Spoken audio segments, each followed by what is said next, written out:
మిత్రులందరికీ శుభోదయం. నేను మీ హరి. మరి ఏపీడిఎస్సిలో 16వ తేదీన జూన్ 16వ తేదీన మార్నింగ్ షిఫ్ట్లో వచ్చినటువంటి క్వశ్చన్లు ఒకసారి చూసేద్దామండి. మొత్తంగా 40 బిట్లు అయితే ఉన్నాయి. మీ గురించి గ్యాదర్ చేయడం జరిగింది. మరి వీడియో నచ్చితే తప్పనిసరిగా లైక్ చేయండి, ఎక్కువ మందికి షేర్ అవ్వాలి. లేట్ లేకుండా టాపిక్లోకి వెళ్ళిపోదాం. మొదటి బిట్ చూద్దామండి. రాజశేఖర చరిత్రము తెలుగు నుండి దీని మీద ఒక బిట్ అయితే వచ్చిందండి. మరి రాజశేఖర్ చరిత్రని రచించింది ఎవరు మీకు తెలిస్తే తప్పనిసరిగా కామెంట్ చేయండి. నెక్స్ట్, జర్మనీ ఆర్థిక పుణ్య నిర్మాణంలో హిట్లర్ ఎవరికి అప్పగిస్తాడు? ఆన్సర్ ఇక్కడ చూసినట్లయితే ఆర్మర్ షార్ట్ అండి. Armour short. ఇక్కడ 9th క్లాస్లో హిస్టరీ నుంచి 2 బిట్లు అయితే రావడం జరిగిందండి. మనం 6 నుంచి 8 లేదా 3 to 8 అనుకుంటే చాలా పొరపడినట్టే. ఇక్కడ 8వ తరగతి కాదండి, 9వ తరగతిలో 2 బిట్లు అయితే రావడం జరిగింది. మరి టఫ్నెస్ అయితే మరి 1-2 సెషన్లో టఫ్నెస్ వస్తుంది అని మనం ఎక్స్పెక్ట్ చేసాము. కానీ ప్రతి సెషన్లోని కూడా ఈ యొక్క గవర్నమెంట్ పేపర్ యొక్క హవాను అయితే కొనసాగిస్తున్నాడు అండి. డిఫికల్టీ యొక్క లెవెల్ని అమాంతం పెంచేస్తున్నారు. ప్రతి బిట్లో కూడా ఆప్షన్లు అండి. ఆప్షన్లో మరి 4 ఆప్షన్లు ఉంటాయి కదా, మ్యాచ్ ద ఫాలోయింగ్ టైపు. 2 బిట్లు పెట్టినప్పటికీ కూడా ఇంకొక 2 బిట్ల దగ్గర డౌట్ ఆఫ్ ద % అయితే వదిలేవాల్సి వస్తుందండి. అది కూడా మనం ఏదో రాయిసినట్టు విసరాల్సి వస్తున్నది. అంటే మొత్తంగా 160 బిట్లు అంటే 160 × 4 చొప్పున చూసుకున్నట్లయితే మరి సుమారుగా 640 బిట్లు తయారు చేసినట్టు ఉంటుందండి. టైం సరిపోక చాలామంది అయితే గోలు పెడుతున్నారు. ఆ విధంగా అయితే క్వశ్చన్ పేపర్ని డిజైన్ చేశాడండి. మరి ఈరోజు సైకాలజీ పేపర్ అయితే ఇంకా చెప్పక్కర్లేదు, చుక్కలు చూపించాడండి డైరెక్ట్గా. చాలా వెరీ వెరీ టఫ్గా ఉందండి. మరి అలా ఉందని చెప్పి మరి హైరాణ పడిపోవాల్సిన అవసరం లేదండి. చాలా కూల్గా ప్రశాంతంగా రాయండి. టఫ్నెస్ అనేది ఎవరికైనా ఒకటే. అక్కడ మీ యొక్క ప్రజెంటేషను మరి చూడండి, మనం ఏదో విక్రమార్కుడు సినిమాలో చూస్తుంటాం. మొదట తిన్నవాడు కొన్ని దెబ్బలే తింటాడు, కానీ చివరికి ఉన్నవాడికి మొదటి దెబ్బలు తలుచుకుంటూ ఆ దెబ్బలు కూడా తిన్న ఫీలింగ్ వల్ల వాడు చావ కరిపోతాడు. అలాంటి ఫీలింగ్ అయితే మీరు లోను కావద్దండి.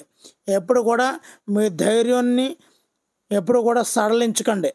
ఎప్పుడు కూడా ఉత్సాహంతోనే మంచి పాజిటివ్ యాటిట్యూడ్తోనే మీరు ఎగ్జామ్ అయితే రాయండి. ఒక్కసారి బిట్ ఫార్మేషన్ ఏ విధంగా వచ్చింది తెలుసుకోవడం కోసమే ఈ యొక్క వీడియోలు అయితే చూడండి, అంతే తప్ప మరేమి కాదు.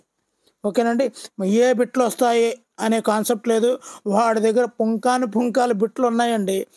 ఒక సెషన్తో అయిపోతాయా అని వెయిట్ చూస్తున్నాం. కానీ ఎక్కడా కూడా సరికానిది ఏది, జతపరచండి, క్రింది వాటిలో సరైనది ఏది, ఇలాంటి బిట్లు కోకొలలుగా ఉన్నాయి. కాబట్టి మన యొక్క పప్పులు అక్కడ ఉడకవండి. ఓకేనండి. కాబట్టి ఒక క్వశ్చన్ ఫార్మేషను, క్వశ్చన్ ఏ టాపిక్ల నుంచి కవర్ చేస్తున్నాడు అనేది మాత్రమే మనకు ముఖ్యం. అందు గురించనే మేము వీడియోలు చేసేది. ఓకేనండి. నెక్స్ట్, సైకాలజీలో మీడియం ఈ ఫార్ములా ఉంటుంది కదండి, మీడియం ఫార్ములా మీద ఇవ్వడం జరిగిందండి. అలాగే గెస్సెల్ ప్రథమ సూత్రం మీద, గెస్సెల్ యొక్క ప్రథమ సూత్రం మీద కూడా ఒక బిట్ అయితే రావడం జరిగిందండి. అదేవిధంగా ఆర్టికల్ 26 అనేది మాట స్వాతంత్రం గురించి కూడా ఒక బిట్ అయితే రావడం జరిగిందండి. నెక్స్ట్, సుప్రీంకోర్టులో 2019 సుప్రీంకోర్టు జస్టిస్ ఉంటారు కదండి, ఎంతమంది నెంబర్సు అనే దాని మీద ఒక బిట్ అయితే రావడం జరిగిందండి. పూర్తిగా ఆ బిట్టు ఫార్మేషన్ పూర్తిగా చెప్పలేకపోతున్నారు మన మిత్రులు. మరి అందు గురించి ఈ విధంగా ఇవ్వడం జరుగుతుంది. మరి ఎప్పుడు భారతదేశ జనాభా 1000 కోట్లు దాటింది? ఈ బిట్ అయితే రావడం జరిగిందండి 2001 అండి. అదేవిధంగా ప్రజలు ప్రత్యక్షంగా పన్ను అనేది టెయిల్ అండి, టెయిల్. దీని మీద కూడా బిట్ వచ్చింది. మరి చర్చికి అందించే పన్నును మనము టీత్ అంటారండి, టీత్. అదేవిధంగా ఇన్స్పైర్ వాళ్ళు అందించే స్కాలర్షిప్ ఏం పేరు అని అడిగాడండి, షీ అండి, SHE. అదేవిధంగా 1912లో తొలి ఫ్లైట్ ఏ రూట్లోంచి నడిచింది? కరాటి టు ఢిల్లీ అండి. తొలి ఫ్లైట్ 1912లో అండి. అదేవిధంగా ప్రైమ్ మినిస్టర్ ఇందిరాగాంధీ సమయంలో విడుదలైన స్టాంప్ గురించి అండి, గోడ్లూమా విప్లవం గురించి అన్నట్టు చెప్పారండి. సో ఫైనల్గా అదేంటంటే బిట్ ఫార్మేషన్ ఇందిరాగాంధీ సమయంలో విడుదలైన స్టాంపు ఆ యొక్క ఇతివృత్తంతో బిట్ అయితే రావడం జరిగిందండి. అదేవిధంగా 1997 ఎన్సీఆర్టీ ఉపాధ్యాయ వృత్తి నియమావళి అంశాలు ఎన్ని అని బిట్ అయితే రావడం జరిగిందండి. 30 అంశాలు అయితే ఉంటాయి. నెక్స్ట్ లోక్సభ సమావేశమైనటువంటి మొదటి రోజు ఏంటి అని అడగాడండి. అది 1952 ఏప్రిల్ 17వ తేదీ అండి. లోక్సభ సమావేశమైనటువంటి మొదటి రోజు. ఇన్ని బిట్లు గ్యాదర్ చేసిన ఇప్పటి వరకు అయితే ఎవరు కూడా గ్యాదర్ చేయలేనటువంటి బిట్లు 40 బిట్లతో మనం వీడియో ముందుకు రావడం జరిగిందండి. తప్పనిసరిగా అయితే లైక్ చేయండి. మరి బిట్లో ఉన్న బిట్స్ అయితే నప్పితే ఖచ్చితంగా కామెంట్ చేయండి. ఏ విధంగా ఉంది, ఏ బిట్లు వచ్చాయి, మీరు బిట్ చూసిన వాళ్ళైతే ఏ విధంగా వచ్చాయి, టఫ్ ఉందా మరి అన్నట్టు కామెంట్ అయితే తప్పనిసరిగా చేయండి. Next 2025 time magazine women of the year ఎవరు? పూర్ణిమాదేవి అండి, పూర్ణిమాదేవి. నెక్స్ట్ కేరళలో చేతులు శుభ్రం చేసుకోవడం కోసం ఉండే కాన్సెప్ట్ పీపీ కాన్సెప్ట్ అని ఉంటుంది ఒకటి, ఆ కాన్సెప్ట్ గురించి ఇవ్వడం జరిగిందండి. నెక్స్ట్ వార్తాపత్రికలు ఈ క్రింది జాబితా కిందకి వస్తాయి. ఈ విధమైన క్వశ్చన్ అడిగాడండి. ఉమ్మడి జాబితా అండి, అది ఉమ్మడి జాబితా కిందకే వస్తాయండి. మరి మ్యాక్సిమం క్వశ్చన్స్ అయితే రిపీట్ కావడం లేదండి, ఒకట అర తప్ప. అసలు ఇలాంటి న్యూస్ ఈ యొక్క యూట్యూబ్ వాళ్ళ వల్ల మా యొక్క తగ్గిపోతాయనే కాన్సెప్ట్ భ్రమలో ఉంటున్నారు చాలామంది మిత్రులు. ఎటువంటి పరిస్థితుల్లో కూడా ఇది ఒక గైడ్లైన్స్, ఒక ఈ కాన్సెప్ట్నే మనం ట్యాకిల్ చేయాలండి, కాన్సెప్ట్నే పట్టుకోవాలి. ఇదే బిట్టు ఇవ్వడానికి వాడేమీ ఎంగలప్ కాదండి. నిజంగానే ఒక బిట్ ఫార్మేషన్ ఇస్తున్నాడు అంటే బిట్ ఫార్మేషన్ బట్టి కాన్సెప్ట్ మీద మనకు అవగాహన వస్తుంది అనేదే మన యొక్క మెయిన్ ఉద్దేశం అండి. ఓకేనండి. అవ్యవస్థీకృతం దత్తాంశపు మధ్యగత సూత్రమని అడగడం జరిగిందండి. అదేవిధంగా ఉపగమ పరిహార సంఘర్షణ గురించి కూడా అడగడం జరిగిందండి. ఉపగమ పరిహార సంఘర్షణ. Next conservation. మొత్తం మీద సైకాలజీలో 4-5 మార్కులు వస్తే చాలా గ్రేట్ అండి, చాలా బాగా చదివినట్లు లెక్క. అంత టఫ్నెస్ అయితే రావడం జరిగింది. మరి మీరు అర్థం చేసుకోవచ్చు. మరి కొద్దిగా గొప్ప బాగా ఇచ్చిన కాన్సెప్ట్ ఏంటి అంటే ఒక విద్యా దృక్పథాలు మాత్రమే కొద్దిగా ఈజీగా బాగా ఇచ్చాడని చెప్పుకోవచ్చండి. కానీ సైకాలజీ మనం అందరం అనుకుంటాం సైకాలజీ పర్వాలేదు, ఇందులో పర్వాలేదు ఎలాగైనా పెట్టచ్చు అనే కాన్సెప్ట్లో చాలామంది మిత్రులు ఉంటారు. కానీ సైకాలజీ బిట్లు చూస్తే ఇక్కడ ఉపగమ పరిహారం అంటే ఈజీగా కనిపిస్తుంది, కానీ అక్కడ ఆప్షన్ల విషయంలోకి వచ్చేసరికి కన్ఫ్యూజన్లోనే అవుతున్నానండి. కన్ఫ్యూజన్, ఆప్షన్ ఏ ఒకలా ఉంటుంది, ఆప్షన్ బి ఒకలా ఉంటుంది. అక్కడ చాలా అప్లికేషను సృజనాత్మక మొత్తం అన్నట్లు జోడించి వాడి టాలెంట్ అంటున్నా కూడా గ్రూప్ 1కి ఇస్తున్నట్టు ఆ విధంగా ఇచ్చాడండి. పోనీ ఒక సెషన్కి 2 సెషన్లకి అనుకుంటే ప్రతి సెషన్కి ఇలాంటి బిట్లతోనే వాడు దాడి చేస్తున్నాడండి. మరి సూత్రమును అవగాహన చేసుకోవడం గురించి కూడా ఒక బిట్ అయితే రావడం జరిగిందండి. అదేవిధంగా కన్వర్జేషన్ గురించి కూడా రావడం జరిగిందండి. నెక్స్ట్ ఎన్సిఎఫ్ 2005 ప్రకారం ఉపాధ్యాయుడు అన్నవాడు ఒక సౌకర్యకర్త అండి, ఫెసిలిటేటర్ మాత్రమే. నెక్స్ట్ 1192లో మక్తాబ్ని స్థాపించింది ఎవరంటే మహమ్మద్ గోరీ అండి. అదేవిధంగా 1997లో ఎన్సీఆర్టీ రూపొందించినటువంటి ఉపాధ్యాయ వృత్తి ప్రవర్తన నియమావళిలోని నియమాల సంఖ్య ఎంత అంటే 30 అండి. నెక్స్ట్ విశ్వ మానవ హక్కులలో 26వ ఆర్టికల్ దేనిని తెలియజేస్తుందంటే మాట స్వాతంత్రం గురించి అండి, మాట స్వాతంత్ర్యం. నెక్స్ట్ ఇక్కడ 3, 5, 8 తరగతుల్లో మాత్రమే వార్షిక పరీక్షలు నిర్వహించాలి అని తెలియజేసింది ఎవరు అంటే ఇక్కడ ఎన్ఈపీ 2020 అండి, ఎన్ఈపీ 2020. ఇక్కడ వార్షిక పరీక్షలు అనేవి ఎన్ఈపీ 2020 చెప్పిందండి. అదేవిధంగా 10, 12 తరగతుల్లో బోర్డు పరీక్షలు నిర్వహించాలని కూడా ఈ ఎన్ఈపీ 2020 సిఫార్సు అయితే చేసిందండి. ఇప్పుడు ఆ విధంగానే జరుగుతాయండి. చూడండి, ఇక్కడ ఆగమన పద్ధతి ప్లేటో, నిగమన పద్ధతి అరిస్టాటిల్, ప్లేవో పద్ధతి ప్రోబెల్, విద్యార్థి కేంద్రీకృత పాఠశాల పెస్టాలజీ, ఈ విధమైనటువంటి మ్యాచింగ్ అయితే ఇవ్వడం జరిగిందండి.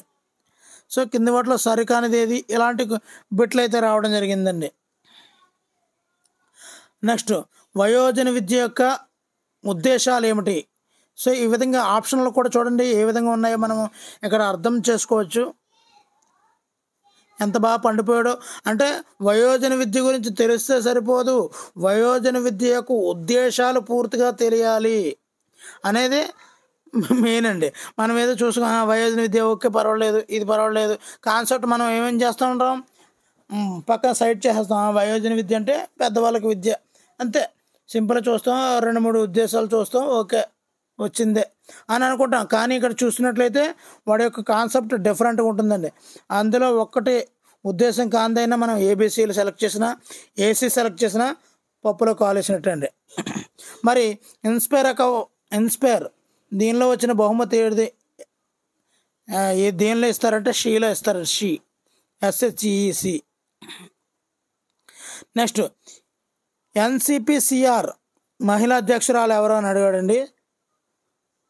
ఇది శాంతా సిన్హా అండి, శాంతా సిన్హా. NCPCR మహిళా అధ్యక్షురాలు శాంతా సిన్హా.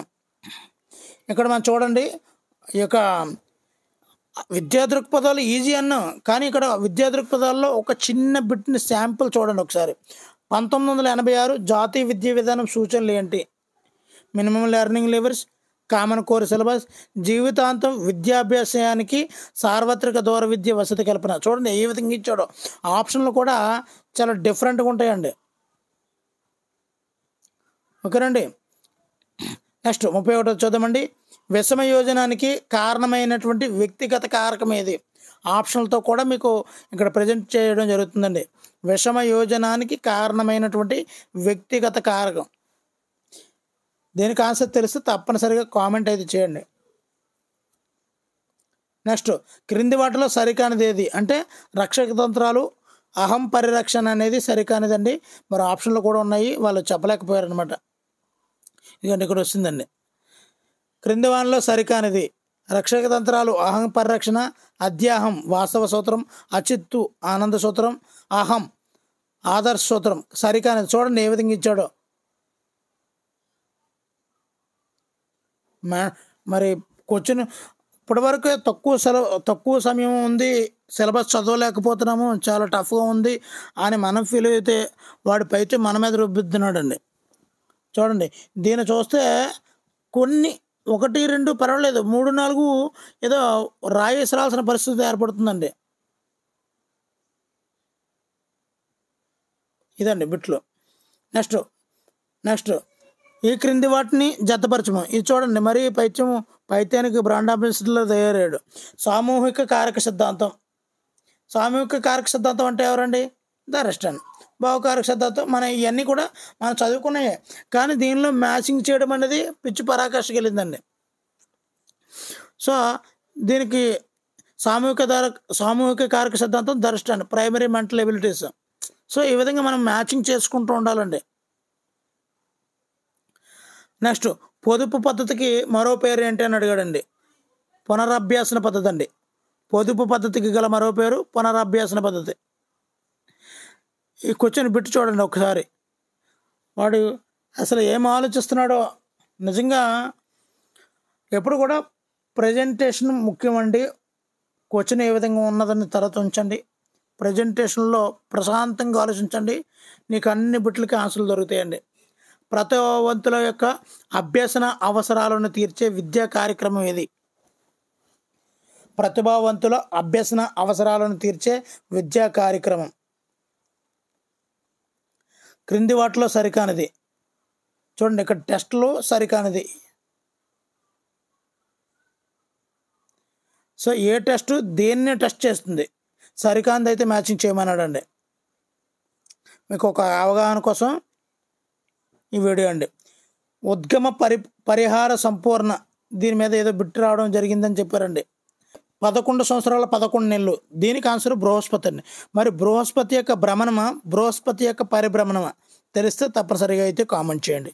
ఇదండి వీడియోలో ఉన్నటువంటి బిట్లు. మరి క్వశ్చన్ పేపర్ ఏ విధంగా ఉందా, టఫ్గా ఉందా, ఈజీగా ఉందా అది తెలిస్తే తప్పనిసరిగా అయితే కామెంట్ చేయండి. మరి long standing already DSC coaching సెంటర్లో ఉండి అహర్నిశలు చదివిన వాళ్ళకి ఈ పేపర్ ఈజీ అవ్వచ్చు, కానీ షార్ట్ టర్మ్గా ఇప్పటికిప్పుడు నోటిఫికేషన్ ఇచ్చిన తర్వాత నోటిఫికేషన్ ముందు 1 నెల ముందు చదివినా కూడా ఈ పేపర్ని టచ్ చేయడం అంటే మరి కట్ ఆఫ్ 50 వచ్చినా కూడా ఆశ్చర్యపోకర్లేదండి. ఇక్కడ ఈ ఈ ఈ ఎగ్జామ్కి 50 మార్కులు రావడం అనేది చాలా కష్టతరంగా ఉంటుందన్నమాట. మొత్తం మీద ఓవరాల్గా ఈ ఎగ్జామ్ పేపర్కి 50 దాటితే వాడు చాలా బాగా చదివినట్టు లెక్కండి. ఇదండి వీడియో నచ్చితే తప్పనిసరిగా లైక్ చేయండి. Thank you for watching. Me Hari signing out.